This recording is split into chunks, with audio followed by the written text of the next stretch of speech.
Thank you.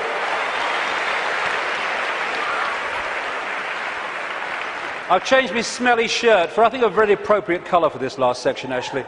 Smelt like a wrestler's jockstrap out there, I tell you.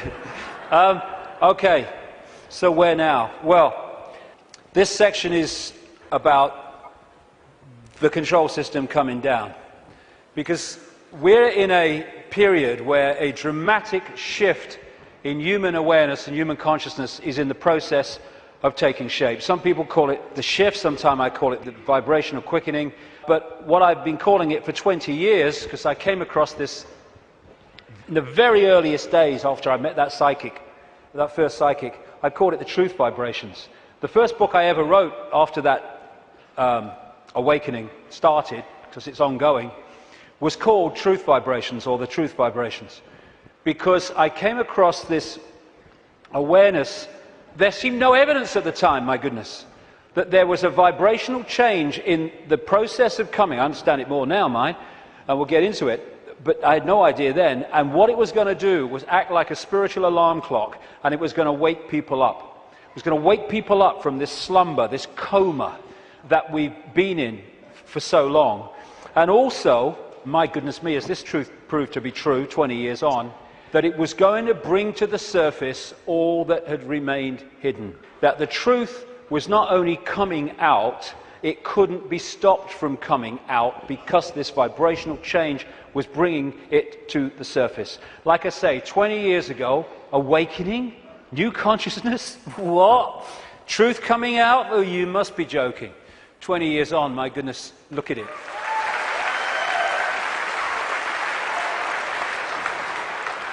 I'm fortunate to travel the world speaking, and I'm being invited to more and more countries you never think you're being invited to. And so I can see that this is not just happening in Britain, not just happening in America. It's happening all over the world. And all the differences is those that are staying in mind for now, and those who are opening mind to this change and perceiving self and the world in a completely different way.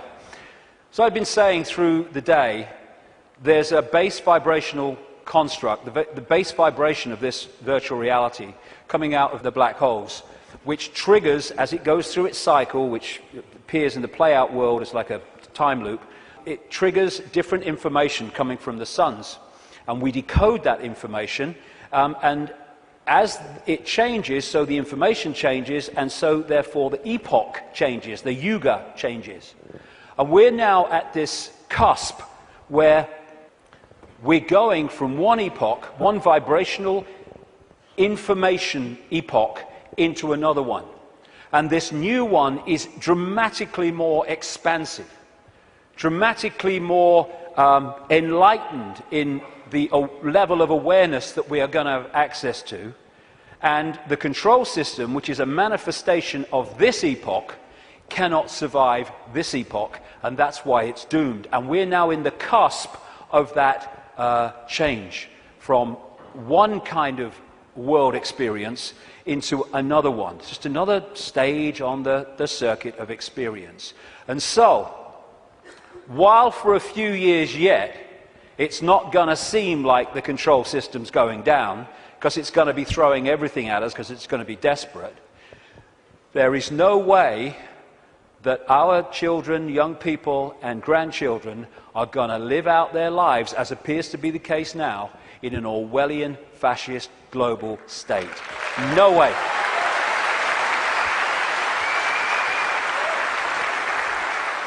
This changing epoch, changing information, is starting to be activated within the Earth grid and, of course, within the human grid. This new information is starting, for those that open themselves to it, instead of stay closed in density, because if you stay in a dense state, then these higher vibration energies are not going to impact like you if you open yourself to them and connect with them.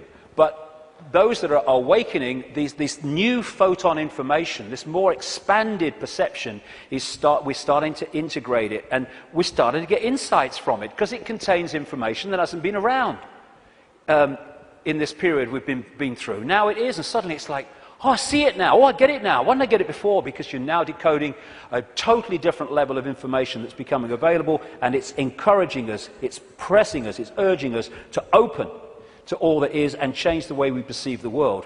What certainly is true is some strange things are happening in the sun. The sun goes through cycles of less activity and more activity, the so-called sunspot cycle, which also produces the solar flares and all that business. And it's kind of quite a predictable cycle of some 11 years, and it goes into a down period, and then another one starts. But what's happening now is that the down period has been bewildering scientists, because the new period, the new sunspot cycle of activity, which will push temperatures up a bit, and these bloody global warmers will go orgasmic when it does, is not becoming active. There is no one, this is something I read in a scientific magazine, there is no one alive today, or nearly alive today, who has experienced a down state of sunspot activity of the kind that we've been through in the last few years. This is why temperatures have been falling. This one is the so-called near solar minimum in January 2005 of sunspot activity, and this was the sun yesterday in terms of sunspot activity. Something's changing, and other things about the sun are not reacting as they normally would. But I suspect that when it starts again, and it will, we're going to see some dramatic activity in the sun. And that will impact upon not just the Earth's energy field, it will impact on our consciousness, our awareness, and things will start to speed up. Because this new information construct coming out of the sun is symbolized by Neil Haig and myself as a lion. As the real human being, I symbolize as a lion also. And basically, these truth vibrations are going to dramatically, as we go through these next few years, dramatically affect human perception, human awareness, and human potential as this new information becomes decoded and the awareness potential expands and we access a greater part of all possibility. Another thing these truth vibrations are going to do and are doing is to break that wall, that line of troops on the left brain, and we're going to be accessing more and more of our right brain potential. So our creativity, our insight, our ability for what people would call genius today, it's not, it's the natural human state, is going to more and more expand. We're heading in for an incredible time. It might not seem like it like for a few years, like I say, because these people will be battening down the hatches and trying to do everything they can to stop it, but that is what awaits us. In many ways, I wish I wasn't 58. I wish I was like 28, because I'd like to live through a bit more of this, but I'll have had me fill by the time I'm done, which is bloody well not yet, I'll tell you. So, when... So as we are impacted by these truth vibrations, because we open ourselves to them, then we break out of these boxes. And these are the people who are not being touched by that yet, but my goodness me, I'm seeing people now change dramatically in no time. I was walking through where I was speaking in Santa Fe last year, and this guy walks past me. He'd flown in from Austin, Texas, and he said, 3 months ago, mate, I thought you were mad. Words to that effect. He said, now I get it. And he got it so quick, and we're going to see this happening. People changing dramatically, and also, as I understood 20 years ago, that all that's been hidden, the curtain is being pulled back. And we're in for some shocks. I mean, of course, what we've talked about today is shocking to most people who have seen the world in another way, but the shocks are going to go on, because what's been going on in this world behind the scenes is nothing like what we think it is. And these truth vibrations, this energetic change, this new epoch, of enlightenment and expansion, and people call love and harmony and respect, connection, is going into these dark places, these structures that are held together by low vibrational density, and breaking them up. Not, like a war. It's a new epoch coming. And as the new epoch comes, the energetic change is going to break up the denser structure of society and belief. And like I say, if these guys think, as they do, because they're accessing here, not here, because of their mental and emotional state, that it's a done deal, well, they're in for a bit of a shock. Because, when you've got a dam of water, it can take a long, long time before the cracks appear. But from the cracks appearing to collapse can be a very, very short time. And already, if you look from this perspective, the cracks are appearing. And the first crack is when people say, I've had a freaking belly full of this. I ain't taking this anymore. Then the cracks start to appear. And what we're going to see in the next 10 years is this control system, increasingly as the years pass and these truth vibrations get more powerful, we're going to see this control system come down, because a new awareness is being breathed into this reality, and a control system based on suppression of awareness therefore cannot survive that change. Now, another perspective on why the control system is going crazy now. As I say, they can see down what we call a timeline further than we can when we're in this reality, because they're in another reality looking in.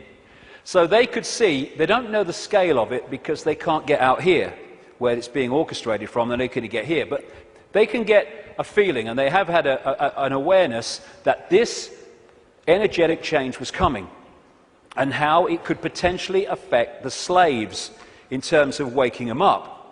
It is absolutely no coincidence whatsoever that it is now, of all times, in this experience within this reality, when these truth vibrations are manifesting themselves and quite demonstrably changing the way people perceive self in the world, that this control system is at its peak in trying to suppress humanity, control humanity.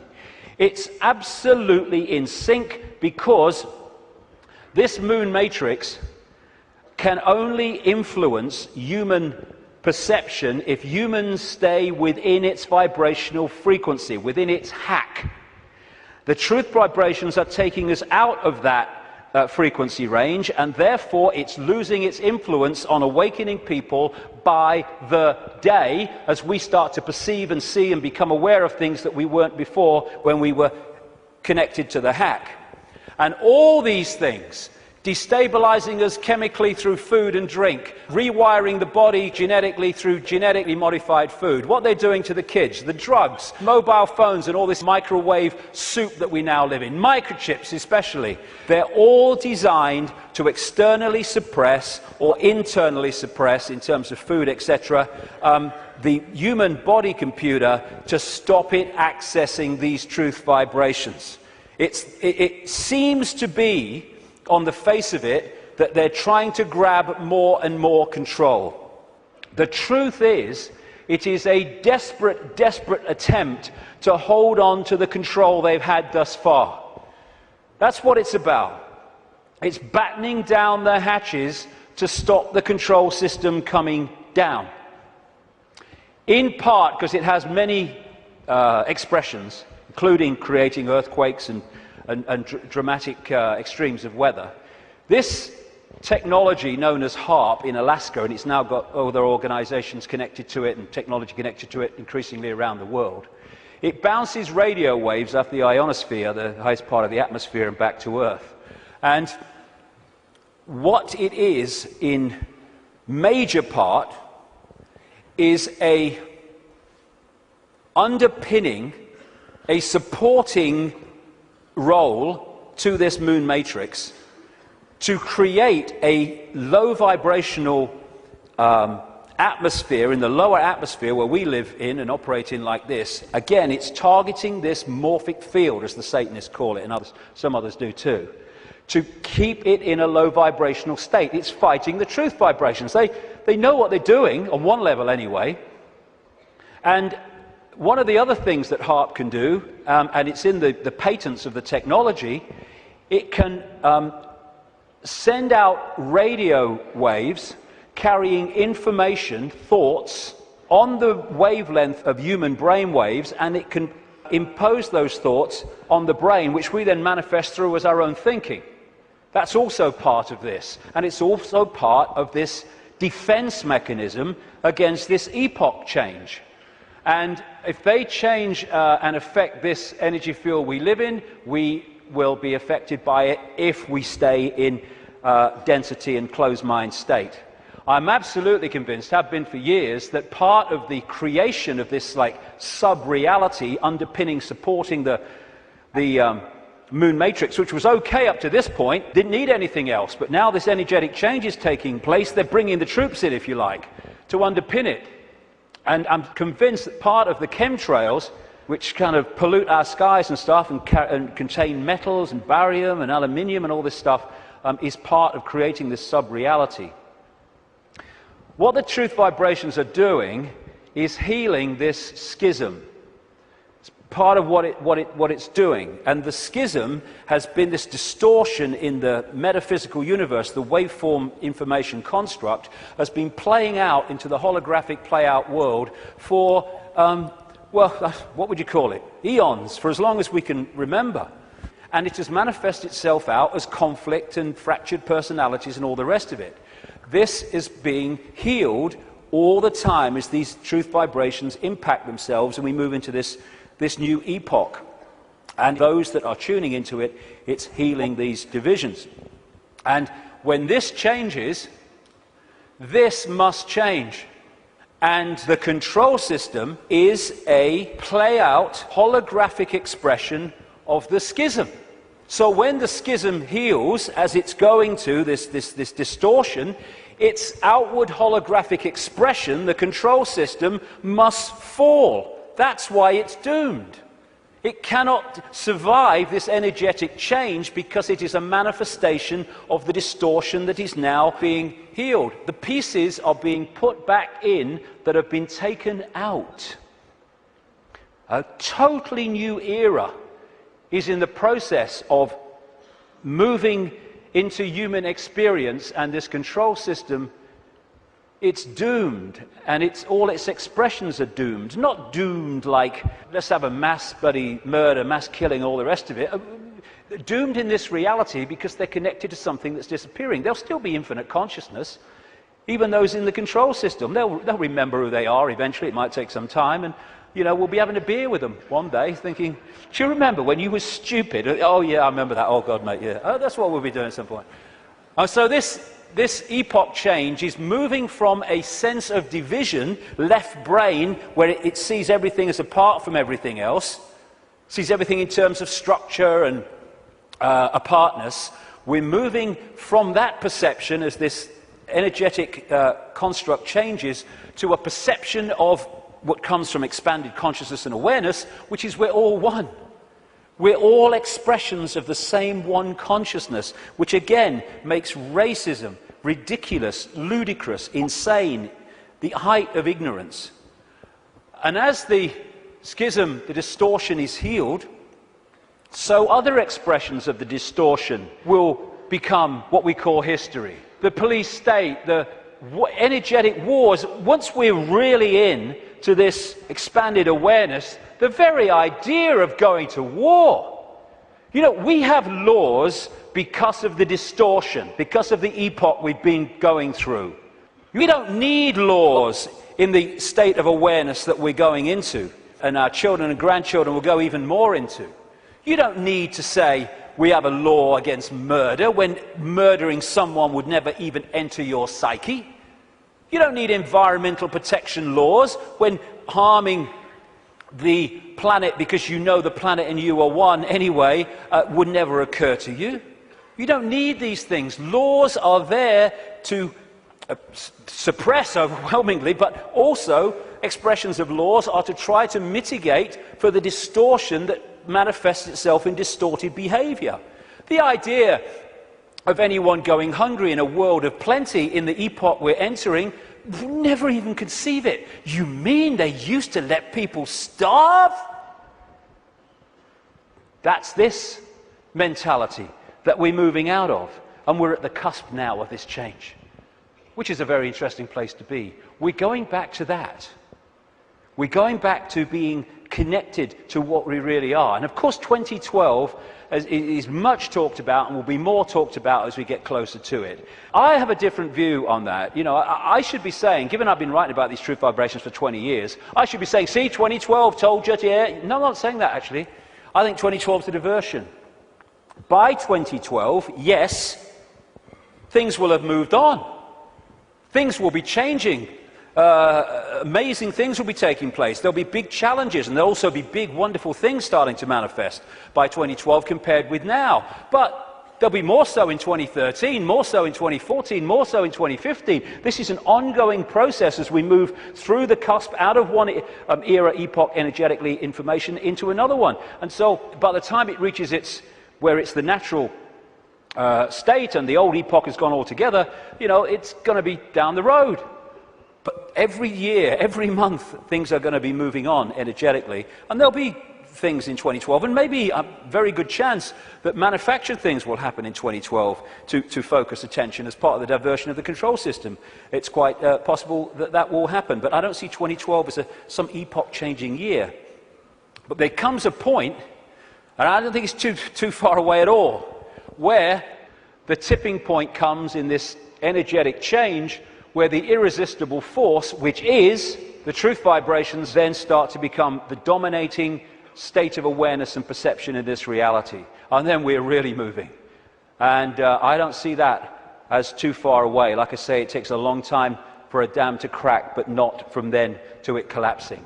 So we're actually living in like a river of energy that's getting faster and faster in terms of its vibration, the quickening. And what we can do is we can get on the airbed or the canoe and we can go, whoa, what a ride, this is great, that's fantastic. Or we can stand there and try to hold on to the world as it was, in which case we're going to be expending more and more energy trying to hold our status quo, and eventually we won't be able to hold it, and we'll get, symbolically anyway, washed away. And as these truth vibrations manifest themselves and our awareness starts to expand, we're going to be accessing levels of realities that have been denied us up to this point. People talk about the sixth sense. That's nothing compared with what people are going to have as we move into this new era. It's going to be extraordinary. We're going to remember the fantastic people and potential that humans once were, when they were aware of who they were, and the world in our heads, in other words, the world we experience, is going to dramatically change. We're heading for a new dawn. Now, this is a phrase the control system uses for their new era, a new dawn, a new day. Well, it is a new dawn and a new day, but ain't the one they think's coming. We've been through this process in the last epoch, and now we're going back the other way. And as a result, this control system must fall, and we are emerging from the abyss, the suppression, and all the rest of it to be who we really are. And that must change everything.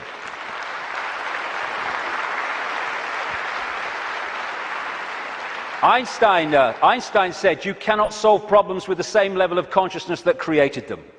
That is very good news, because what we've been doing through this epoch is creating problems with a certain level of consciousness, mind, and then bringing people in to solve the problems with mind and creating more problems.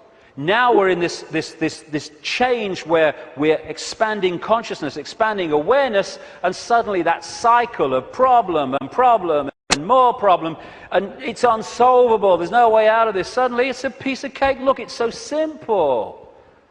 Fantastic time we're going into, but the next few years are going to be challenging. It's breaking the spell that the moon matrix and its supporting technologies and manipulations has had on the human mind. You know, we don't have to find enlightenment. We are enlightened. What we need to do is remove the barriers of belief and perception that we've thrown around ourselves that keep us from that enlightenment. That enlightenment's never gone away. It's over here. It's saying, I'm over here. I'm over here. And this is what a major role the truth vibrations are doing, because they're the quickening. They're breaking up these dense energy fields, and as they do, suddenly we're connecting with levels of awareness that we didn't realize. We've been in a trance all this time, programming perception because of that. And it connects through the reptilian brain. So let's disconnect from the reptilian brain as part of breaking the spell. It feeds us fear. It has to, constantly. Fear this, fear that.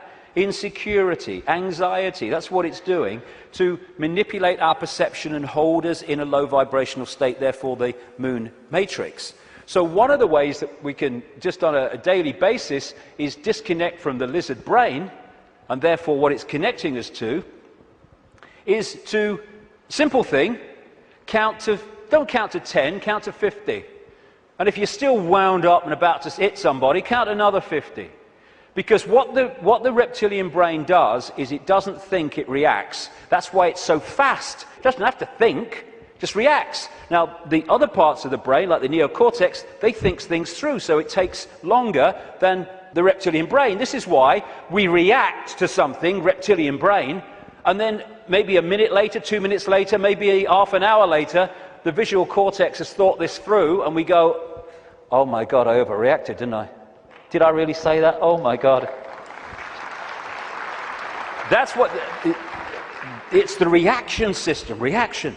And if we can stop reacting, emotional reaction and all that stuff, because, you know, we're manipulated so much through the reptilian brain reaction system. It's not problem, think it through, do a bit of research, see what you think, discuss it a bit, solution. It's problem, reaction, solution. That whole process of mass manipulation is done through here. So when we're faced with a situation, and I'm talking to myself as much as anybody here, you know, I'm not cross-legged on a mountain saying, hey, here I am. No, I'm talking to myself as much as anyone else. When we're faced with these reaction systems, whether it's because of a world event, whether it's because something in our lives, if we can just go, okay, I don't like this. 1, 2, 3, 4, 5, 6, and eventually the reptilian brain loses its power because it's a reaction power, and once the reaction's gone, it's lost its power, and we can think things through. And if we stop reacting through the reptilian brain, then we are massively disconnecting from the moon matrix. And as these truth vibrations change the nature of this energetic control of the human collective mind, the hive mind that we've been connected to, then its expression, this structured world, the way we work. And, you know, my brother said to me once, what's it all about, Dave? He said, you get up in the morning, you go to work, you come home, you have your tea, you watch telly a bit, and you go to bed. You get up and you go to work. I mean, look at it. It's the way it is, the way it's structured. It's slavery because it's so limited. And I've talked to people once, the last time I spoke at the Oxford Union, I was talking to some students. They could not perceive a world in which there wasn't a hierarchical structure of government because there would be chaos. That's the left brain at work. And people, when you think, look, this world is crazy. It's not serving people. People are serving it. That's what we are. We're slaves to a system. Politicians are slaves to a system. They go into the system. They think they're going to change it. The system changes them. And therefore, we can't perceive left brain, old epoch, that actually there are other ways of living, of interacting, other ways of providing food and warmth and what you have, other ways of living life than this drudgery. But as we expand our awareness, then other ways of interacting will become very obvious to us. Blinded by belief, believe. This is one of the control system's greatest weapons to control the human psyche. Get them to believe something. They don't care if it's this religion or this political belief or whatever it is, as long as you believe something, powerfully, then they got you. Because belief builds walls around itself, repels all borders that challenge that belief, and suddenly you're living your life on a postage stamp or a dot. And your true ability to perceive in an expanded way is gone. You've given it up to the belief. This is how it must be. And once you have a belief, like a religious belief, then there are rules and regulations. Walls go around the belief. If you're going to be one of us, you must believe this. You can't believe that because they believe that, so you'll be one of them if you believe that, and all the rest of it.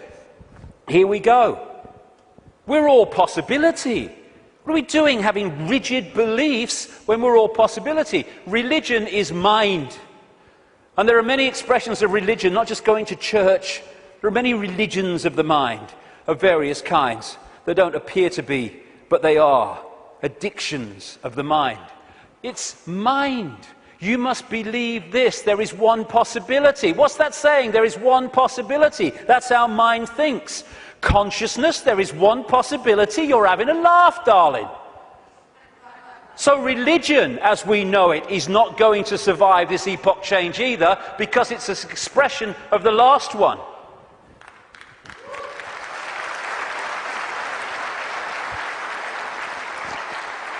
These are people in a hypnotist stage show who've been told that they are religious believers.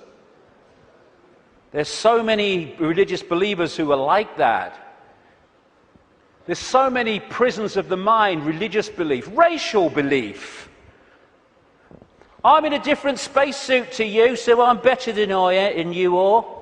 It's like being two spacemen on the moon and they're having a bloody argument because that spacesuit is that colour and that spacesuit is that colour and that was made here and that was made there. Mine's superior to yours. It's childish, child's play. And by the way, it's not just white people who are racist. It's a mentality that can manifest through any race. And we have racism all over the world. It's not a racial belief, racism. It is a mental mind state. And anyone that thinks they're superior to anyone else because of their body computer state or color or whatever is controlled completely by mind and ignorance, political belief, self-identity belief. I am Joe Public, I'm little me. All these things will go and have to go if we're going to open up to the truth vibrations, because they are all about limitation, all about little me. And as researchers have shown, when we have rigid beliefs, the brain fires off the neurons in a specific network. And what that does is filter reality, decode reality, in line with the way those neurons are firing. Therefore, it continually edits its reality and creates self-fulfilling prophecies, if you like, that it keeps seeing the world according to its belief. Despite receiving information that challenges the belief, it just filters that information in line to protect its belief. And then when you change your belief system, as has been shown in research, the neurons start firing in a different way, and you start seeing the world in a different way. If we can get to a point where we open our minds without belief, we come from a state of knowing, all-knowing consciousness rather than belief from mind, then we open up the range of perception and understanding and awareness well beyond anything you can access if your brain is firing off in this symbolic way, limited by rigid belief, whatever belief that may be. When we open our mind to consciousness, everything changes. And to do that, I would suggest we need a blank sheet of paper. You know, it's not about learning anything new. We're all knowing if we can access that level of ourselves. It's unlearning the programming that has kept us from that level of awareness that we truly are. And therefore, because we're dealing with all possibility at the core of our being, that's what we are, we need a blank sheet of paper. All preconceived idea needs to go. All preconceived belief needs to go. and let information, intuitive knowing, decide what we think about things and feel about things rather than preconceived idea. It's not possible becomes, well, let's see if it's possible on the basis of the evidence, the basis of the information, the basis of how I feel. And then suddenly we're not saying, no, that's possible, I'm going to shut that out by reflex action. We're going to look at it. And when you do look at it, as I know from experience, what seems to be crazy to start with starts to take on very profound dimensions. Because we're all possibility. And if we're saying only this is possible, only that's not possible, we're not operating at the core of our being, which is all possibility. We are editing things. We are limiting ourselves. We are entering the realm of mind. And it's a time to choose, in many ways, between the head, the intellect, not that he doesn't have the part to play, it does, it being the governor, and the heart, knowing, intuition. What changed my life more than anything else was 20 years ago when I decided that if I was ever had a decision between going with my intuitive knowing, which we feel here, funnily enough, in the kind of heart chakra area, and my mind, I was going to go with my head, I was going to go with my intuition. And it changed my life. And has allowed me to follow this path, because I can tell you over the last 20 years, there have been many times in the early days, not for a long time, but in the early days, when my head was going, you're going to say what? You're going to do what? You must be joking. Not in my lifetime. But I thought, no, I feel to do it. I went with it. And as a result, you follow this, this energetic path through intuitive knowing that's been laid out. And what happens, because intuition, knowing, is coming from another level of awareness beyond five-sense reality, it means that to five-sense reality, general world, some of the things you do when you follow your intuition are seen as, I think I'm possibly an example of this, are seen as crazy and mad and lunatic and dangerous and all that stuff. And what happens then when you do that and you get that reaction is that the head kicks in, the mind, which wants to protect its preeminence that it's had up to this point, puts its arms together and says, see what happens when you don't listen to me, see the trouble you've got into? And it's like, okay, and you come back into mind. But if you stick with it, and you take what comes as a result of expressing your uniqueness and expressing your intuitive knowing, then eventually things happen, good things, great things sometimes, that happen not despite what you did and the reaction you got, but because of it. And then the mind, the intellect, looks at this and says, well, hold on a second. It might get you into trouble, but eventually it works out. And what happens then is your head and your heart, your knowing, your intuition come together. And the war stops. We become whole again, where mind serves consciousness instead of serving itself. And it's years and years, I say this honestly, since my intuition and my head have had a problem. It's an incredible feeling, because it's like, when you start out, it's like, I feel to do this. You're not doing that. No. And then after a while, when this sync takes place, it's like, I feel to do this. And the head goes, okay. And it's a totally different way of interacting with the world. The war stops. And this is open to all of ours. But the first thing is what it is. It's to face the situation we're in, and then we can do something about it. First thing, to realize that up to this point, we have been slaves thinking we were free. And so the first stage is to acknowledge that, and when we do, we can do something about it because we're accepting what the situation is. The second thing is to choose freedom over slavery and be prepared to do what is necessary to achieve that freedom over slavery. And when we do that, and we mean it, there is a shift in our energy field. As that shift takes place, what I call magnetic attraction, it's the energy field of the human body is an expression vibrationally of our state of being, mentally, emotionally, what we might call spiritually. And therefore, our state goes out as a vibrational field, and it draws in other vibrational fields that sync with it. We call these people, places, locations, ways of life, jobs, opportunities, or lack of them. So when this shift takes place, because we've said my intent, very powerful intent, is that I want freedom, and I want to end my life. I'm not going to be a slave anymore. I'll do what is necessary to understand who am I, where am I.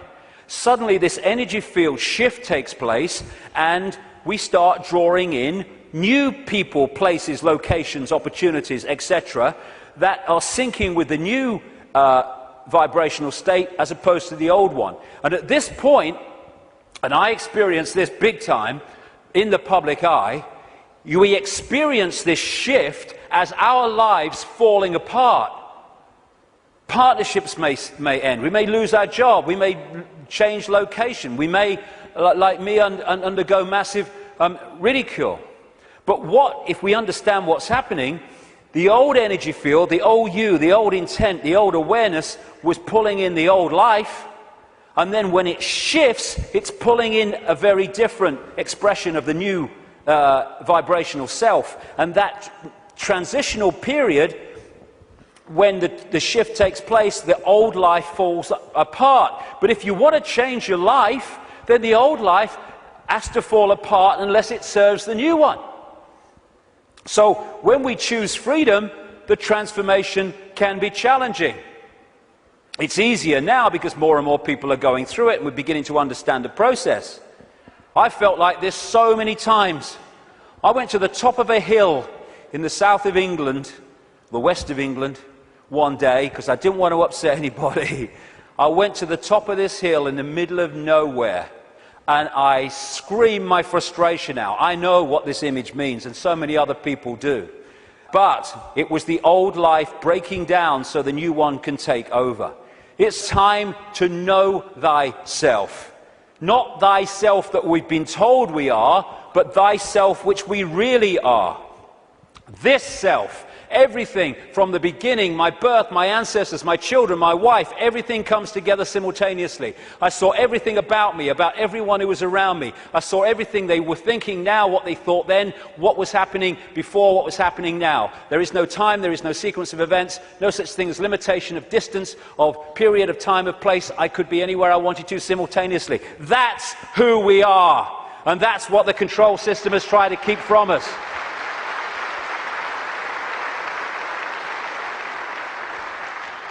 Now, the way to go most powerfully with this change is to stop identifying who we are with what we are told we are, little me. To stop looking in the mirror and thinking that reflection is me, it's all I am. And looking at ourselves under the microscope, that's who I am. And bringing our point of observation from I am David Icke, a personality born in Leicester, England in 1952, to I am infinite consciousness, all that is, has been, and ever will be, can be, all possibility. Infinite love, having an experience through this lens into this reality that they call David Icke. And again, once we take this observation from that observation, there is a fantastic shift in our energy field. And we break up these densities that are holding us in mental and emotional servitude. Everything starts to change when we move our sense of self-identity. That's why the control system wants us in there. It can't cope with this. We have to be in there. Little me. And this is the fork in the road. Are we going to live our lives as consciousness or mind? As all there is or little me? Because that will decide the kind of world we're going to live in. Escaping the box, and it is a box, it's a vibrational box. Getting out of this thing called cognitive dissonance, where we lie to ourselves. Cognitive dissonance is, for people who haven't come across it, it's a very powerful controlling mechanism whereby we have a belief about self or the world or a situation, and we're sticking with it.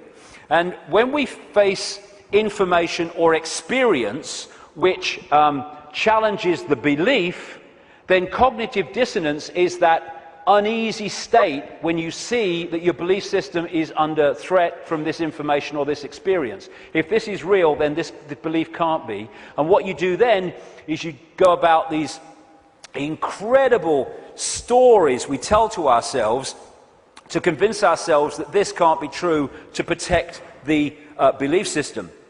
Cognitive dissonance can be a good thing if that dissonance leads you to look at your belief in the light of this experience or this new information, and then move the belief in the light of that. Then cognitive dissonance is a good thing. What most people do is try to hold the belief system in the face of this. And there's no greater example than the Skeptics Society.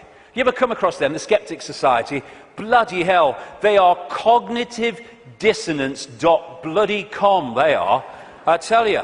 I've debated with some of them on television programs and stuff, and one of them, his bum kept bouncing on the seat. He had what they call vitus dance, is it? My mother used to call it, where you can't stop moving, because he was in such cognitive dissonance, because the information he was hearing was so at odds with his belief system, he was kind of going crazy. And so you get people who come up with these amazing bloody stories to try to explain away why something is not challenging their belief system. So again, part of that blank sheet of paper is letting cognitive dissonance serve us. I'm going to look at my belief system instead of holding on till our knuckles turn white. Also, trying to avoid looking at the truth, because if we don't, we ain't going to change anything. Go beyond being in denial of what is happening in our lives and in the world, and start looking at it as it really is. It is what it is, because unless we look at things in that light, instead of trying to find wishful thinking reasons why actually it's not really like that, we're not going to change anything, because we're going to be in denial that anything needs changing. It is what it is, and we need to face it. And it's important to stress this. This control system, this reptilian control system, and in all its facets, is not all-powerful, and it's not omnipotent. It's actually bloody stupid. You know, there's such a difference between being clever and being wise. It's very clever to build an atomic bomb, but it's not wise to do so. There is a difference between the two. And these people are very clever, but they're stupid. And cleverness without wisdom is the most destructive force on earth, which is why that's what they are. They have only managed to control humanity because they put us in a smaller box than they're in. Because of their mental and emotional state, fear, wanting to control because of fear and all the rest of it, they are in a vibrational box. They can't access any higher levels of awareness because of their mental and emotional state that's holding them in density, and their fear. Their fear is being passed on to us through this collective mind. So the only way that they can manipulate and control us is by putting us in a smaller box than they're in, and that's what the suppression of knowledge and awareness and consciousness has been all about. But as we open ourselves to the true nature of ourselves, we can move well beyond any area that they can access. So just because they're technologically advanced intellectually, it doesn't mean they have power over us and they're omnipotent and all-powerful. They're not. They're desperate. Desperate because of the numbers of them to the numbers they're trying to control. And the other thing, I use this analogy a lot, is, like I said earlier, we don't have to find enlightenment. We just have to open our programming to the enlightenment we already are. And it's a testament to the magnificence of what we really are, that this control system has had to throw everything at us. Look at it. All these facets, the food additives, the electromagnetic pollution, the programming through the media, the suppression of education, the suppression of science, all this stuff, they have to throw at us to keep us in servitude. It's like, I use this analogy, if you want to put a ball floating on a tank in an unnatural state, which is where we've been, you have to push it down and you have to hold it there. Because its natural state is floating on the surface, you have to hold it there, because the moment you let it go, zoom, it's gone into its natural state. And symbolically, we've been held on the bottom of the tank by all this stuff that's thrown at us from cradle to grave.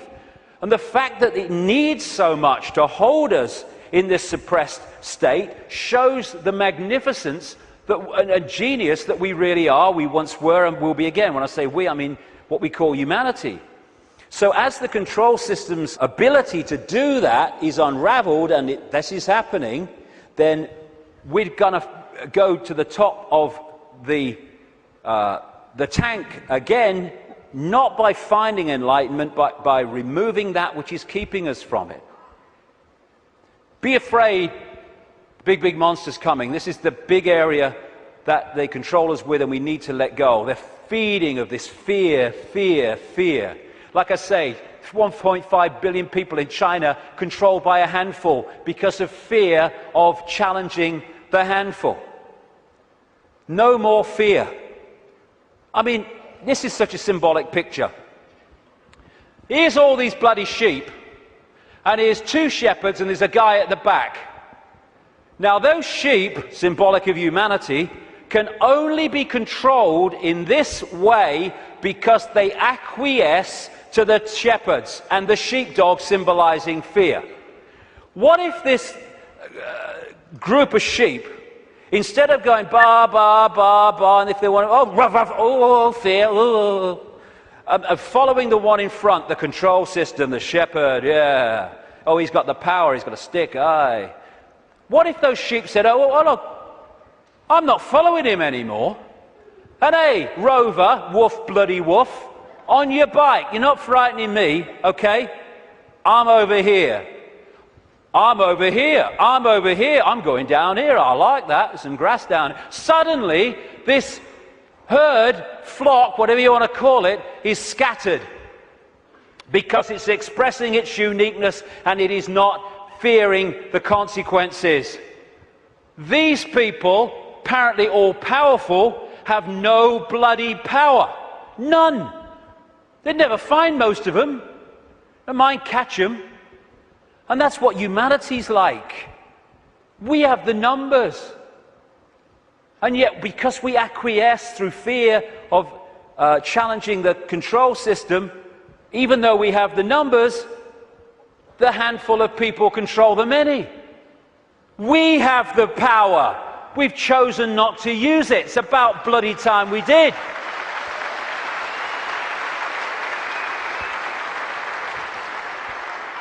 God, the answers are there in front of our eyes. The definition of insanity is doing the same thing over and over again and expecting different results, Albert Einstein. Absolutely it is. So it's pretty certain that if things are going to change in terms of control and suppression and all this stuff, then we've got to stop doing the same thing over and over again, and that is acquiescing to the control system. We're all possibility. What are we doing? Thinking that we just do the same thing over and over again? That's one possibility. Let's express our uniqueness and respect each other's right to express our uniqueness. We're all possibility. Actually, one possibility is swimming against the tide. Let's try it. And let's respect each other's right to do that. We should be celebrating diversity. Diversity is an expression of all possibility. It's acquiescence and conformity that is an insult to all possibility. And yet that's what this system wants us to do, conform. And you know, at least sheep need a sheepdog to keep them in line.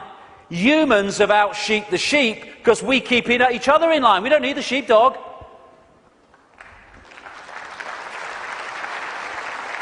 We have sheepdogs called parents and teachers and politicians and peer pressure. When we're thinking of expressing our uniqueness, we're not thinking, oh, what will George Bush think or what will Barack Obama think?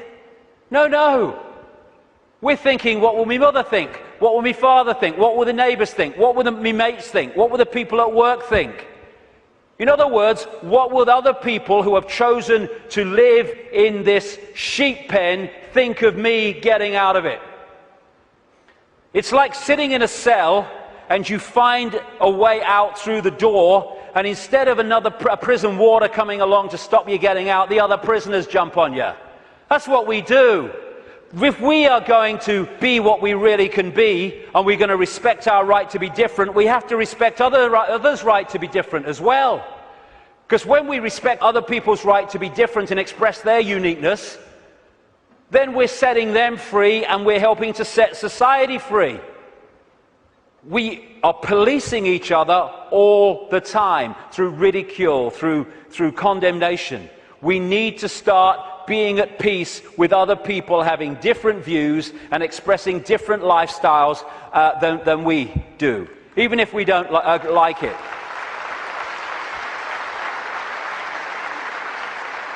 This breaks up this sheep policing the sheep. There's only a few who in full knowledge are behind this control system, and they have to get the target population to police the target population. They don't have the numbers to do it themselves. I have a simple philosophy on life, so simple. Do what you like so long as you don't impose it on others. Dead simple. That's it.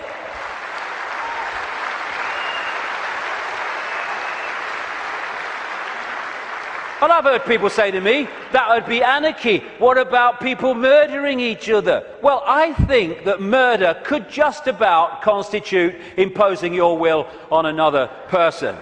And when you think about that simple philosophy, it overrides all law, need for law, if we live that. We don't need laws that say don't murder when you wouldn't impose yourself on another person. But we can do this. You know, if Henry Kissinger wants to sacrifice George Bush, be my guest as long as you both agreed. Because when you leave the body, you'll feel right prats and you might learn something in your eternity. I get interested when they want to impose things on other people that don't want those things imposed upon them. That's what the control system's trying to do. That's why I'm interested. But express ourselves as long as we're all agreed. And we don't impose it on other people. We have this either or. Someone wants kind of a rave or something, and some people don't want to be affected by all the noise and disruption. And so we say, they can have it, they can't have it. It's either or. Any society that was conscious would say, okay, we can sort this out, okay? They don't want the noise, fair enough, understand that. They want to have a party, a rave, a good time. Okay, now, let's find a place where they can have what they want that don't disrupt anyone else's life. So they can have their experience that they want and no one else is affected. Everyone's a bloody winner. This is either or. Someone must win, so someone must lose, so someone could win. Old epoch consciousness. Winner, winner, win, win. That's the new consciousness. I stand up on my desk to remind myself that we must constantly look at things in a different way. You see, the world looks very different from up here. You don't believe me? Come and see for yourselves. And it does. When you move your point of observation, the world looks so different. When we break out of constantly scanning the world from a single point of observation, so everything looks the same. From a higher point of observation, things look very, very different. And we can break out into infinite consciousness. Clear our minds. That's another thing, another layer on the onion. It doesn't matter. My goodness me, how we make things matter that don't matter. And it clutters up our mind, it clutters up our emotions, and holds us in low vibrational servitude. I have a thing I call the deathbed perception. You're lying on your deathbed, well, your body is, you're not, and you've got 10 minutes to live. Tell me, looking back at your life, what mattered.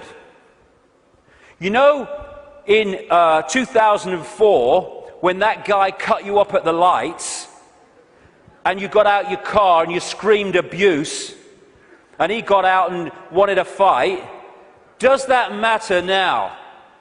No. Then the trick is to make sure it doesn't matter then. To bring that mentality into everyday life. It doesn't matter.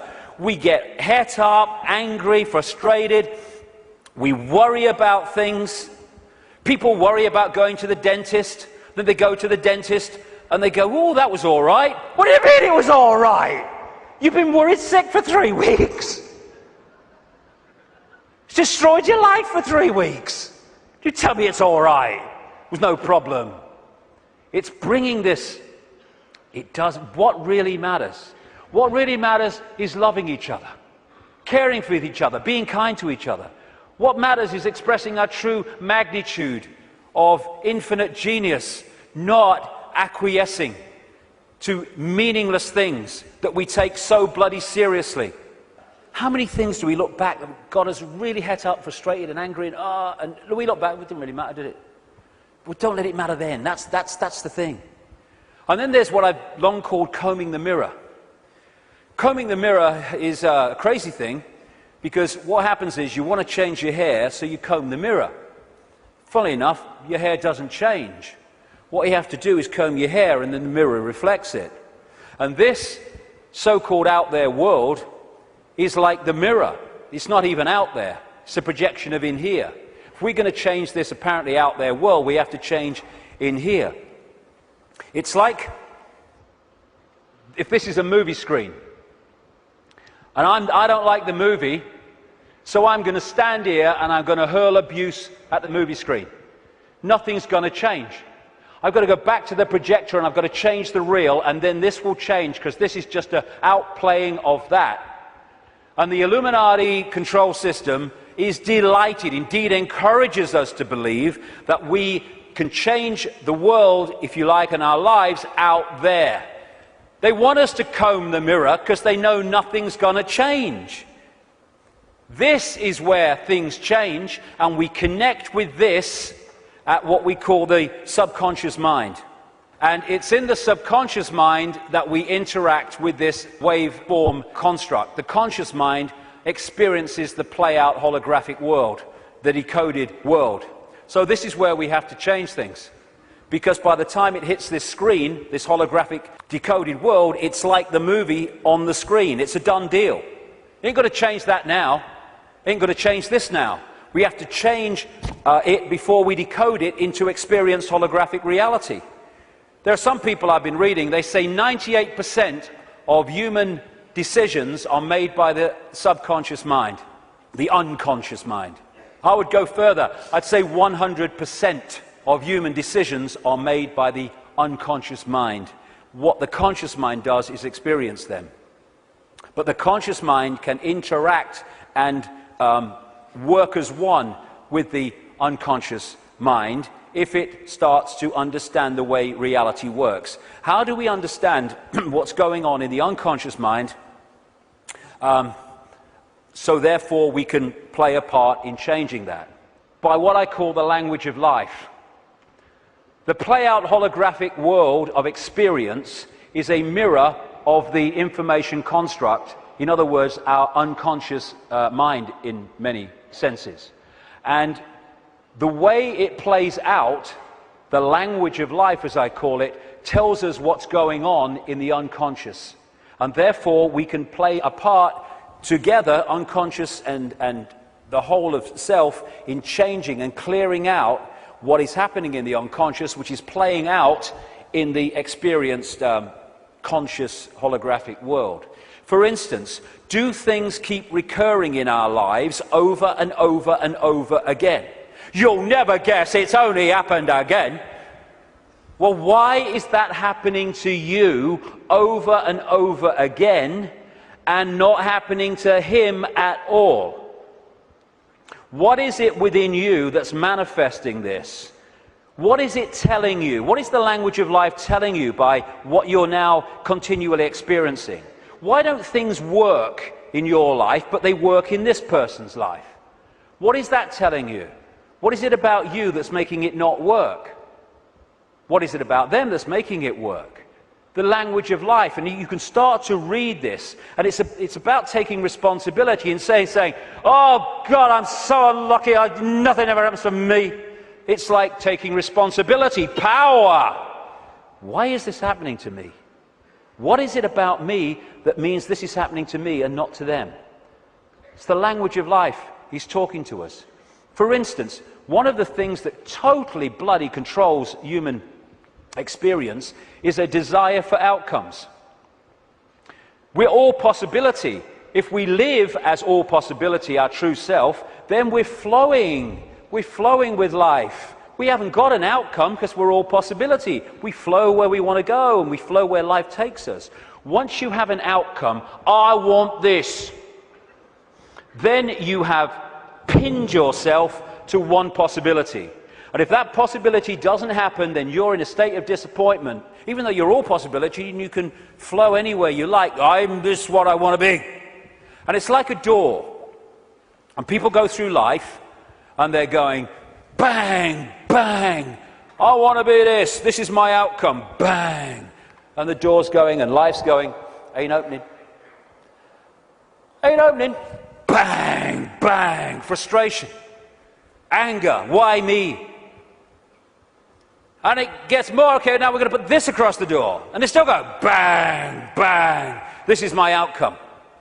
And then all the time this is going on, over here, there's a door swinging open saying, hey, come through me, no problem. Oh no, I want to be this, bang. And we go through life, and the door doesn't open, and that one's saying, over here. But because we have an outcome, it means it controls our life. And like I said earlier, and suppresses our life. I don't have an outcome. I don't have an outcome. When I get up in the day, I don't have an outcome. I don't have an outcome in my life. I just go where it takes me. Outcomes are limitations, preconceived ideas. Now, intent is a very, very powerful force for change. This is my intent. That energy goes out there, and through what I call vibrational magnetism, it draws towards us what we need to do to achieve that intent. Not when there's an R in the month, and every now and again, every time. So when we have this intent, I want to be truly free. I want to be the true magnitude of how I am. I want to know what's going on in the world. I want to understand this. What happens is that intent, if you mean it, it's not just words, otherwise it's no power at all, then that intent will start drawing to you people, places, experiences which let you achieve that intent. And often they are very challenging, and your whole life, your old life starts to break down as a result of this. A lot of people go, if that's transforming, no thanks. And we go back to the old life. But intent, if we mean it, is the first stage of transforming our lives from what they are to what they could be. The thing about intent, however, that it's the need to sync the intent with what the language of life is telling us. Because if you sync the intent with that door that ain't meant to open, then you can have a very powerful experience called frustration. Because the intent then is not going to open the door, because it ain't meant to open, because it ain't your journey. I have this thing, flow equals go, stuck equals chuck. Or at least look again at what you're trying to do and how you're trying to do it. It might be how you're trying to do it that's not stopping it flowing. But in the end, life is not meant to be a bitch and then you die. It's not meant to be a series of frustrations and barriers. It's meant to flow. That's what we are. And if it's not flowing, then the language of life is saying something about us. Why isn't it flowing? And interestingly, I've experienced this so many times. I know other people have too. Once you acknowledge what the experience you're having is, maybe one you don't like, is saying about you, you acknowledge it, you bring it to the conscious, boom, there's an energy shift and the problem disappears. The pain in the arse in your life goes out. Because you've acknowledged it, you've read the language of life, and therefore you don't need to experience that anymore and come to that understanding, because you have, and it's gone. Taking responsibility is a very, very fundamental part of this transformation. Carl Jung, the Swiss psychiatrist, said, people will do anything, no matter how absurd, in order to avoid facing their own soul. And not taking responsibility is the absolute epitome of giving your power away. When we say it's all your fault that I'm in this situation, whether it's collectively or individually, what we're saying is, I don't have power over my life, you do. Taking responsibility is taking your power back and saying, okay, I'm taking responsibility for this because I have the power to change it. They're not responsible for it. They're just the language of life speaking to me about my responsibility. Therefore, I'm not going to play the blame game. This is my responsibility and I'm going to deal with it. And when we do that, we take our power back and we can change things instead of going through life as a victim of other people's circumstance, which means we're powerless. That's little me. And we ask ourselves, why me? Why am I going through this experience? Well, through the process of vibrational attraction, vibrational magnetism, an expression of us is going out, and an expression of us comes back in the form of people, experiences, locations, jobs, everything. So therefore, what we're putting out is what we're pulling in. Why me? Because we're creating it. Bad luck, good luck, no such thing. Why do some people win, some people lose? Because some people pull that in, some people pull that in. You get people who they say, you meet them and they say, nothing ever happens in my life. And you say, well, what would you like to happen? And they go, well, I don't know really. Well, I don't know really goes out as a vibrational information field, and what comes back is a life where nothing happens. Why? Because you don't know really. So we're not victims. We think we're victims, and the control system wants us to believe we're victims, because then we will do nothing to change the fact that we're not expressing the power that we have. Why me? Ask yourself, because it's your choice. It's your choice and my choice in the sense of there's not some guy with an AK-47 on some other dimension saying to our consciousness, get in that body or I shoot. And in the same way, once we get in here, we attract what we attract. And when we take responsibility for that, we can stop attracting it. Why me? It's like the Oracle said in the Matrix. You've already made the choice. Now you have to understand it. You didn't come here to make the choice. You've already made it. You're here to try to understand why you made it. And as the message from the psychic 20 years ago said, arduous seeking is not necessary. The path is already mapped out. You only have to follow the clues. We are guiding you along a set path. If we get caught in mind and the limitations of mind, then we can not go along that path. Because mind is telling us, oh no, you don't do that in this world because you have to do this and you conform and all the rest of it. The difference is that when we make the choice of the path we want to journey on in this reality, in what we call a life, we're doing it from this perspective of perception.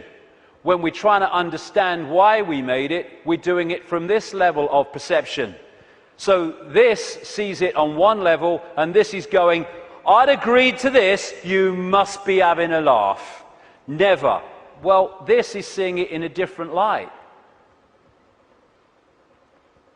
And it's the same collectively. Why us? Why are we here at this time, now, as this cusp of change is going on? Same thing. You've already made the choice, now you have to understand it. You didn't come here to make the choice, you already made it. Now you have to try to understand why we made it. Instead of complaining at the situation we're in, and again, this made the choice, this is trying to understand it. Once you break out of this into this, you then start to understand it. Because you see what we're experiencing from a totally different perspective. For instance, this sees, in the journey down the symbolic river, this sees the next turn on the river, no further. This sees the whole river from source to sea. So this is seeing an experience in the moment that this is having in a completely different way to how this is seeing it. For instance, you're going down the river on a canoe, it springs a leak. You paddle across to the bank and you sit there and you're angry and you're frustrated.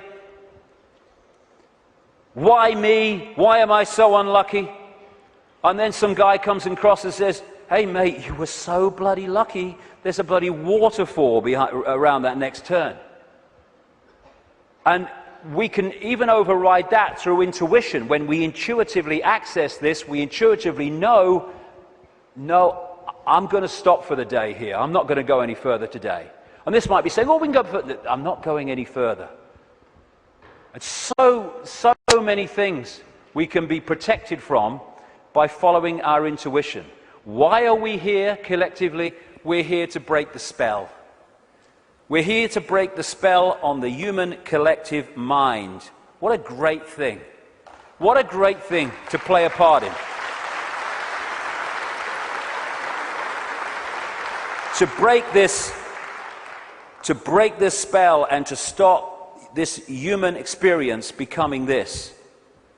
And in the next few years, like I say, they're going to throw everything in desperation, like the cornered rat, trying to hold on to a control system that's falling.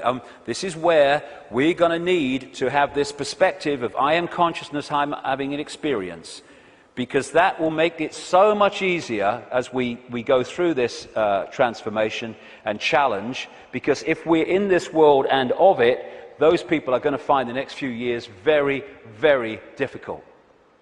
Because they will not have a perspective of what's going on, except everything's going crazy, and my God, what's going to happen next? This is a great line from a song. Freedom's just another word for nothing left to lose. Isn't it amazing how when you no longer have anything to lose, the butterfly emerges? Because it's fear of loss that keeps us in servitude so much. And when you've got nothing left to lose, suddenly all that's left is freedom. And that is going to be a very powerful experience that a lot of people are going to have in this next period of challenge as this cusp moves on. Just when the caterpillar thought life was over, it became a butterfly. It's amazing that when you're in, so many people have told the story that it was in their lowest moment of despair that boom, something emerged and transformed them. Nothing left to lose, freedom. Okay, I'm waking up, so what do? Well, I would suggest that we all stop making bloody excuses.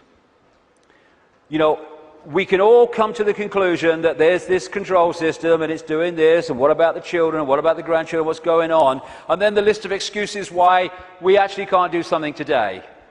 Well, there's a game on, and I've got to do this, and I've got to do that. Nothing is more important than focusing on what is happening, because everything comes from that. What can we do? We can refuse under any circumstances, no matter what the frickin' laws and the pressure and the imposition, we can refuse not to have the right to express our freedom of expression. Refuse under any circumstances to shut up.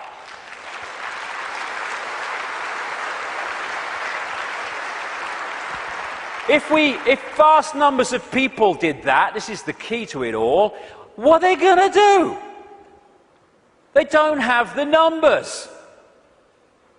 We can stop focusing worship on celebrities and television and fake politicians and even sport. Not that I don't enjoy sport, but as long as it's there, peripheral vision, and not here. The worship, externalizing. And this is the biggest thing we can do. Human race, get off your knees. What are we doing down there?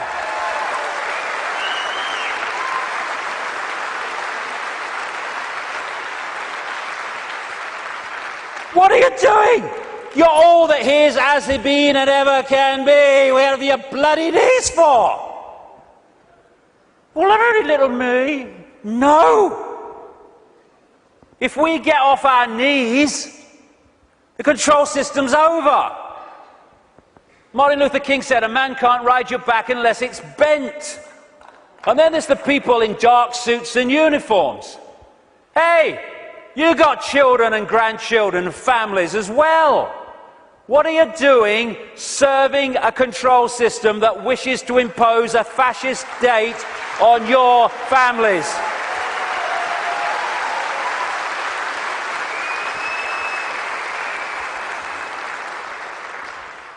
What are you going to say to your kids when the control system's in and it's controlling every facet of their bloody lives?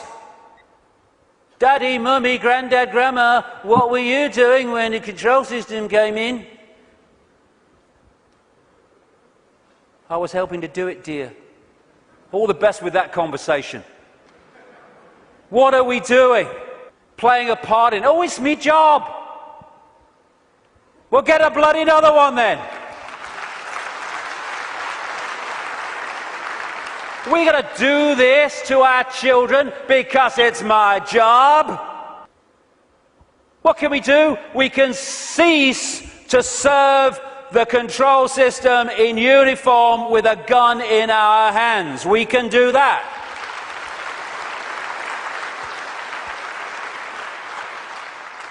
Soldiers are not there serving their country, serving their people. They're there serving the cabal that's seeking to enslave their people and their families. As Einstein said, the pioneers of a warless world are the youth that refuse military service. And more are equal to that, the adults beyond military service who support those that refuse to serve this control system in uniform. Oh no, you've got to serve your country. You serve your bloody country. I ain't doing it. Just like those wonderful Israeli young people.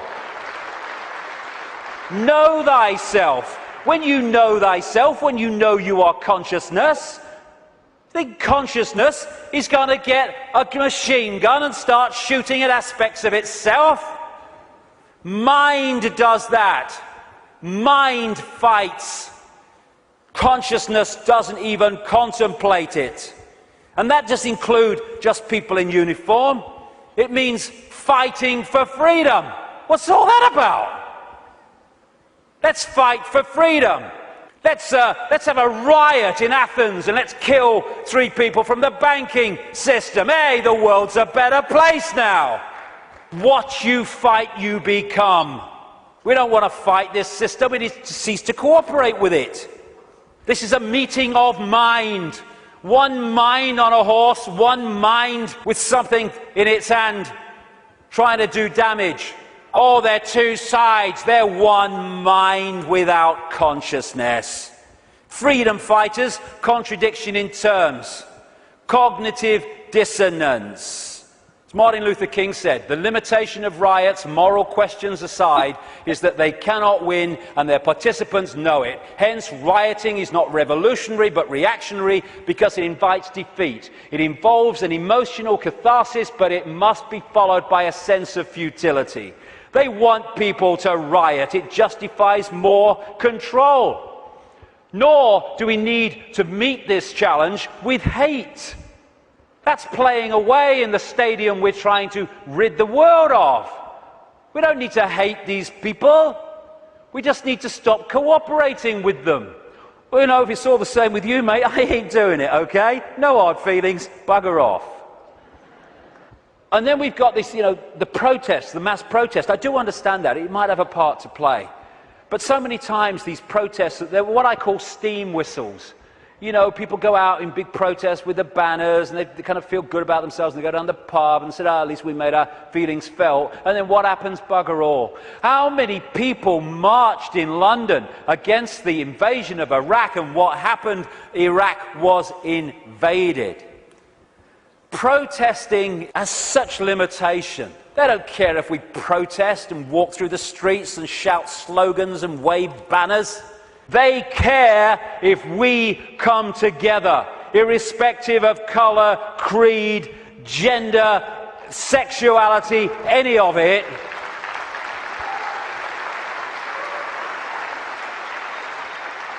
Put our differences aside and unite behind what affects us all and all our families. This control system, this Orwellian agenda, is not trying to enslave black people or Jewish people or middle-class Americans or Hispanics or Australians or Indians. It's trying to enslave all of us.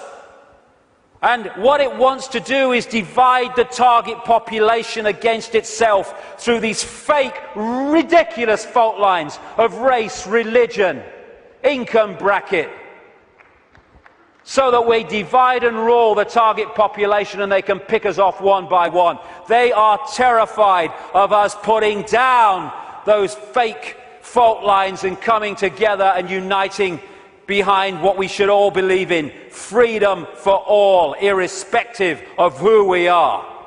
Injustice anywhere is a threat to justice everywhere. Someone else's injustice is our injustice, because if we allow injustice there, eventually that injustice will come here anyway.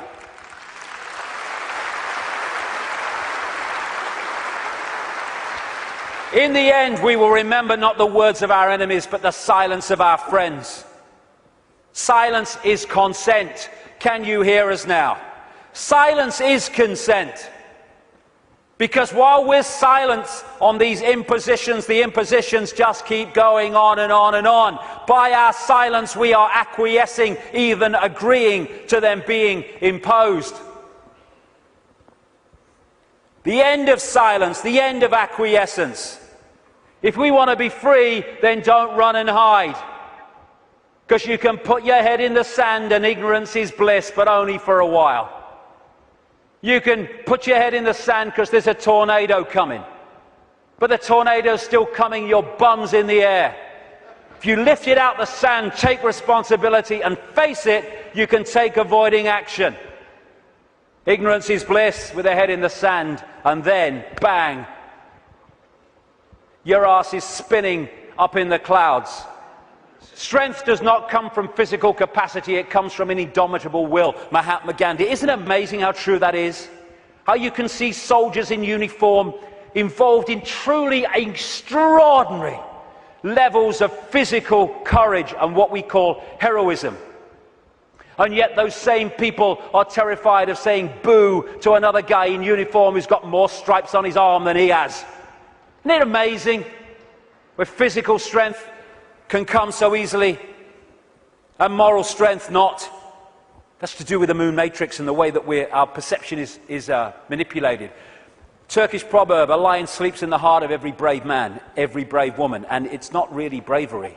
When you let go of fear, you don't need bravery, you don't need courage. Courage is overcoming fear. When you let go of fear, because I'm all that is, has been, and ever will be, what's the worst that can happen to me? I leave this physical body of limitation and I become all that is, has been, and ever will be, in full awareness that that is what I am. My God, I'm terrified that that might happen. I don't know how I'm going to cope with the terror of thinking that might happen. Know thyself. Again, recurring theme. Know thyself. We are consciousness. What is there to fear? Death? There is no death. Just putting the telescope down. We can meet this with fear. Oh my God, the police state! Or we can treat it with the emotion it deserves.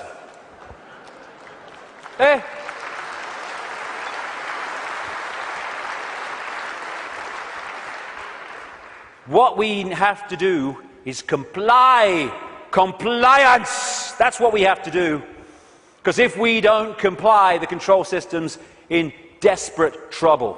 So it has to frighten us into complying for fear of not complying and the consequences that come from that. Well, hold on a second here. There's something about this that ain't right. When we look at this structure, we look there for the power. But why is that there? Because these silly sods are holding it up there. This is the power. They have to persuade them that they have the power, so they don't take the power to bring that crashing down. Fear of bringing it down through fear of not complying. Once we step out of the pyramid and refuse to cooperate with it, no violence necessary, by the way, then the pyramid starts to collapse because we're holding it together. It's a house of cards. That's all it is. Oh, it's the control system. It's a house of cards. Simple thing. People are being fined ridiculous amounts of money for putting their wheelie bins out on the wrong day or too many inches from the bloody curb. And people go, I don't know, what's the world coming to? It's the big brother state, innit? And then what you going to do? What time's that game show on, honey? Terrible, a bloody thing, I don't know. What? What's that gonna do? Don't tell me that's Big Brother. It's little me that's causing that, not Big Brother. What if thousands of people, when someone is fined that money for that ridiculous thing, and like I say, they're just giving us more and more ridiculous things to see how much we'll take before we resist, and when we don't, they give us even more ridiculous things. What would happen if, when someone is faced with that fine, thousands and thousands of people in that area put their wheelie bins out in the wrong place on the wrong day, week after week after week after week?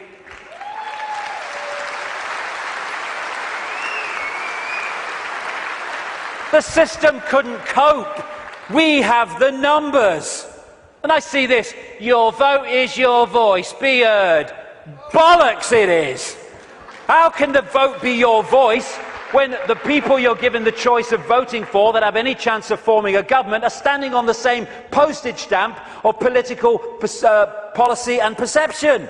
There's no choice. We've reached a point now where the vote becomes a voice when we refuse to vote. We refuse to play the game anymore.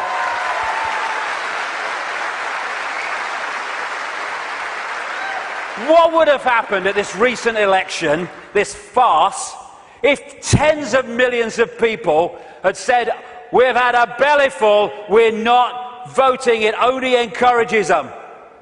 We are not voting because we're going to make a statement that we know this system is rigged and we're having it no more. What would have happened in these days that have passed since that election? The whole focus of the media and everything would have been, bloody hell, what's going on? Why this mass refusal not to vote? Now we've got a debate going. Now we're looking at why people haven't voted, because the system is rigged. Now the system has to bloody start to change because it's lost its credibility. But instead, the majority trotted along to vote because they said, well, if you don't vote for them, they might get in. It doesn't matter! They're masks on the same face. So what if they get in? Same thing will bloody happen. Comply! No! No, no! Not if it's enslaving me and my children and imposing on my freedom. Comply, leave your home now it's foreclosed. No, no, no. Let's follow this through, shall we? Millions of people in the world are losing their homes, being foreclosed and ending up homeless. Let's follow this through. Why have you lost your home, my friend? Because I can't pay me mortgage. Why can't you pay your mortgage? Because I lost my job. Why did you lose your job? Because the great banking collapse, they can't get this, they can't get my company went bust. And who's taking your home away and saying you've got to leave? The banks that caused the frickin' problem, and we are leaving? What are we doing? What are we doing?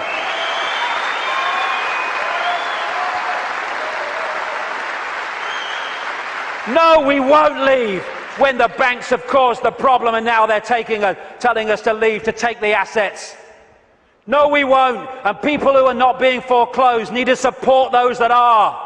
We're all in this together.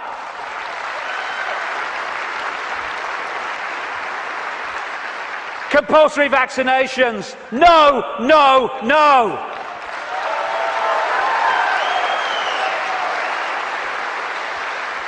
You must do what we say. We have changed the law. Not if you are imposing on my freedom and my rights to be a free citizen with a free voice. No, no, no. What are they going to do? They come out of Downing Street, whether it's Clegg and his mate bloody Cameron or it's bloody Obama or whoever it is in America, and they say, we've had a discussion and this is what we're going to do. What if vast numbers of people say, well, we ain't doing it? They have got no power whatsoever. Their power comes in our acquiescence. Oh, but you can't defy the law. Okay, let's follow this through, shall we? By the way, while I'm talking, put your arms out and I'll put the handcuffs on, because that's what you're telling me. What you're telling me is this. We have no say in laws that are passed. And then we have to obey those laws. Well, okay, forget freedom then. Okay, what if they passed a law that says, we take your children away? Would you obey it?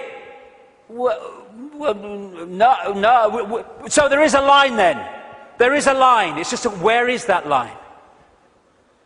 And if a law does not respect human freedom, it does not respect human justice, it doesn't respect fair play, we should not be acquiescing to those laws. We should be refusing to acquiesce.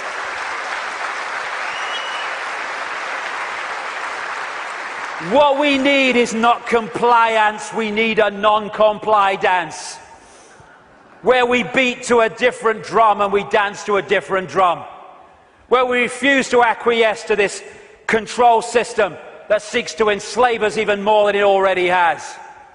Non-compliance. Do this, comply. No. No. But we need to do it en masse. Oh, we do it with a smile on our face. We're consciousness, all that has been, ever will be. Why shouldn't we have a smile on our face? And smile and feel for these people who are enclosed in mind trying to enslave us. But we need to do it en masse. Because if we don't do it in numbers, then people get picked off. That's what's happening. I am all that is, has been, ever will be. You cannot grant me my freedom. It is not your gift to grant me my freedom or take it away, because I am, we all are, freedom.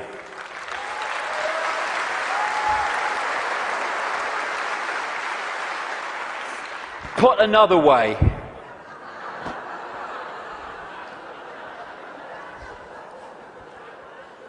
what would infinite consciousness do?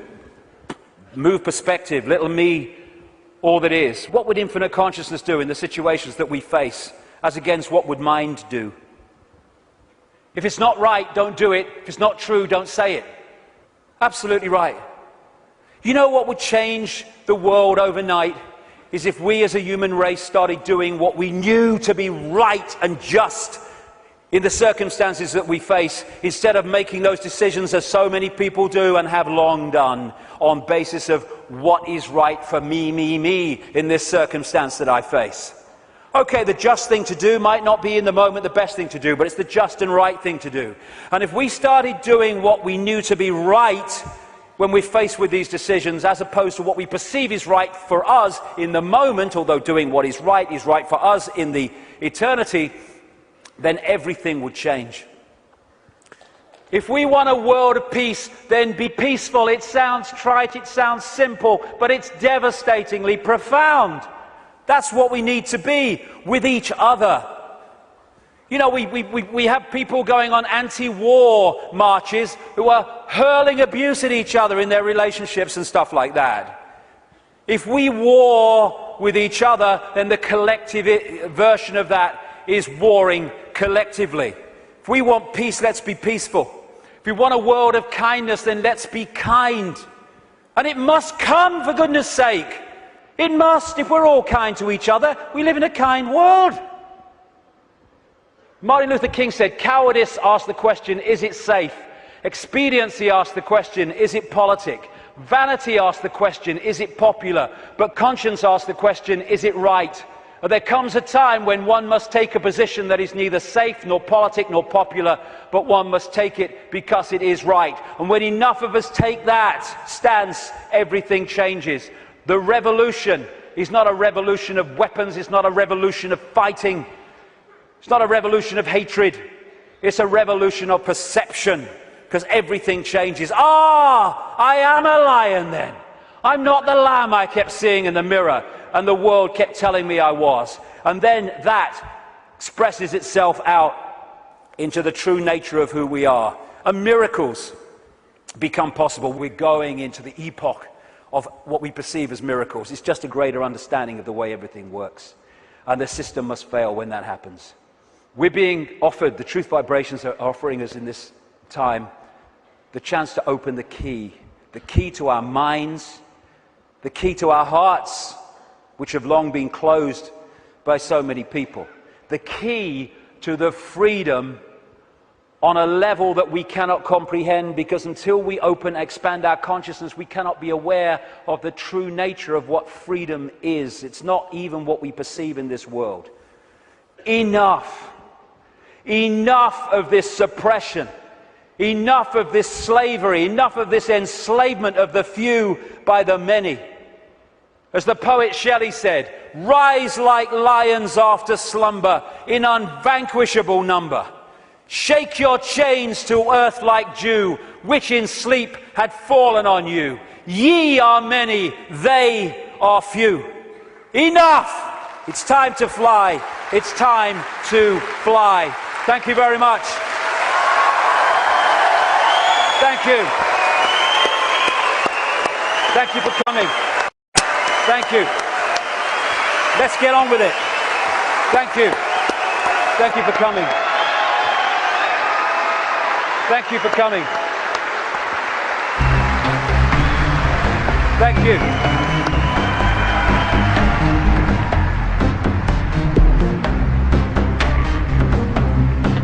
I've waited for years to see him. I've seen his DVD years ago, Brixton Academy.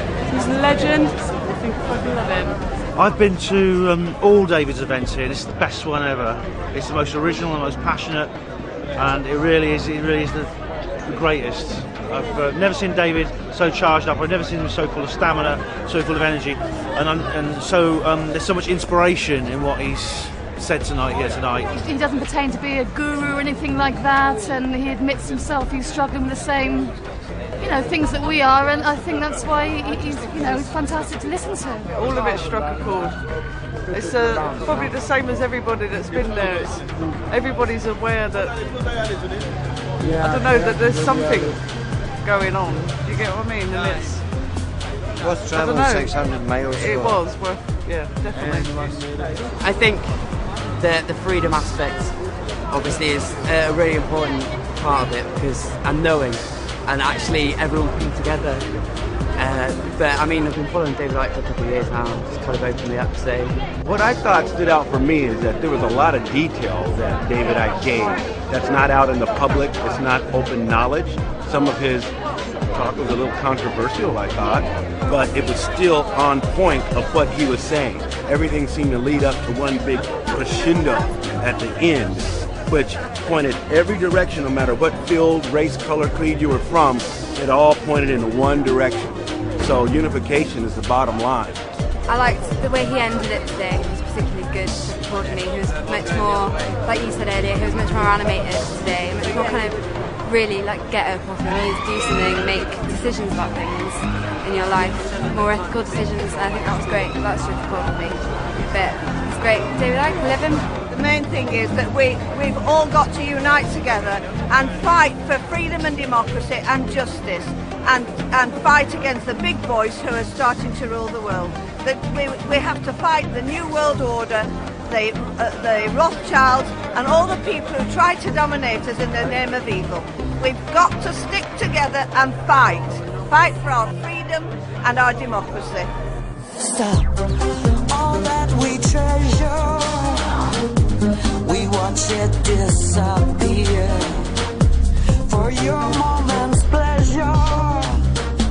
We live in constant fear. You promised us justice. We got war instead. Now you must trust us before this planet's dead. Stop. Doing nothing.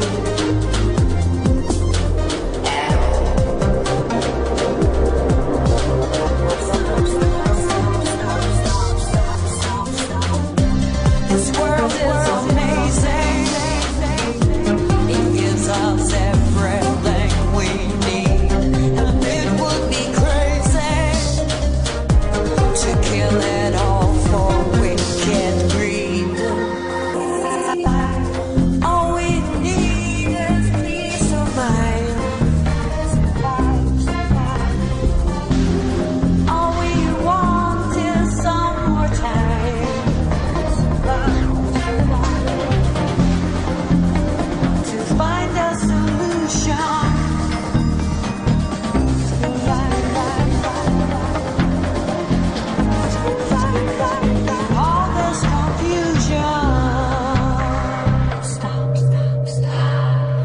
doing nothing.